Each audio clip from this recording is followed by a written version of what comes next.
Finally RCB নিজের ঘরের মাঠে রাজস্থান রয়্যালসকে 11 রান হারিয়ে প্রথম জয় তুলে নিল এবং আরসিবি দল আজকে অনেক খুশি হবে, কেননা এক সময় ম্যাচ তো হেরে গিয়েছিল আরসিবি দল।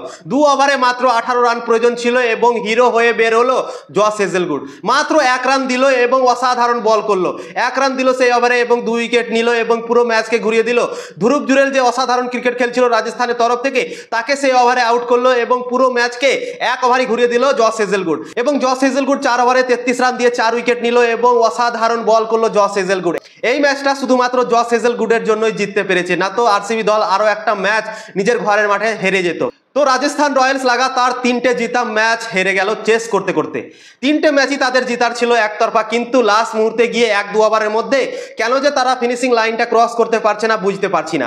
আজকে 4 ওভারে 45 রানের প্রয়োজন ছিল এবং জস হেজেলউড বোলিং করতে আসলো এবং মাত্র 6 রান দিল সেই ওভারে এবং 3 ওভারে প্রয়োজন ছিল 39 রানের এবং ভুবনেশ্বর কুমার বল করতে এলো এবং 22 রান চলে গেল তার ওভারে এবং ধ্রুব জুরেল অসাধারণ মার মারলো ভুবনেশ্বর কুমারকে এবং 2 ওভারে ম্যাচ জেতার জন্য 18 রান প্রয়োজন ছিল এবং তখন বল করতে এলো জস হেজেলউড এবং জস হেজেলউড বল করতে এসে মাত্র 1 রান দিল এবং 2 উইকেট নিল এবং তাবাড়তোড় ক্রিকেট খেলছিল ধ্রুব জুরেল, তাকেও আউট করে দিল এবং পুরো ম্যাচকে আরসিবির দিকে ঘুরিয়ে দিল এবং লাস্ট ওভারে জেতার জন্য প্রয়োজন ছিল 17 রান এবং শুভম দুবে ব্যাটিং করছিল এবং এস দয়ালের হাতে বল ছিল এবং শুভম দুবেকে প্রথম বলে আউট করে দিল এবং পুরো ম্যাচ আরসিবির দিকে টেনে নিল এবং 11 রানে আরসিবি দল রাজস্থান রয়্যালসকে হারিয়ে দিল এবং এই আইপিএল 2025 সালে 6টা ম্যাচ জিতে গেল।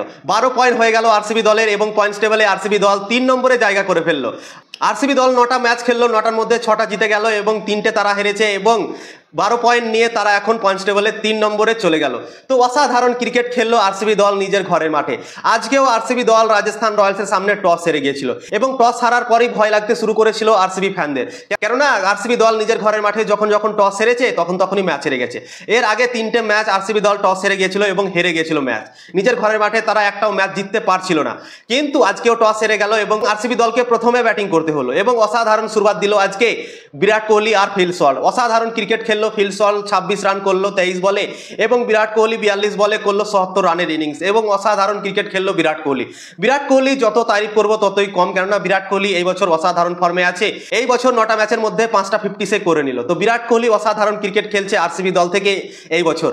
তো বিরাট কোহলির জন্য আরসিবি দল আজকে অসাধারণ শুরুয়াত করলো এবং সব থেকে হাইয়েস্ট স্কোর করলো বিরাট কোহলি এবং দেবদত্ত পাটিকাল 27 বলে 50 রানের ইনিংস খেললো এবং আরসিবি দল 205 রান লাগালো বোর্ডে এবং 206 রানের টার্গেট দিল রাজস্থান রয়্যালকে। রাজস্থান রয়্যালস সেই রানটা চেস করতে গিয়ে অসাধারণ শুরুয়াত করলো পাওয়ার প্লেতে। প্রথম 6 ওভারে 72 রান করে নিল 2 উইকেটে। বৈভব সূর্যবংশী মাত্র 16 রানই করতে পারলো আজকে 12 বলে এবং আউট হয়ে গেল।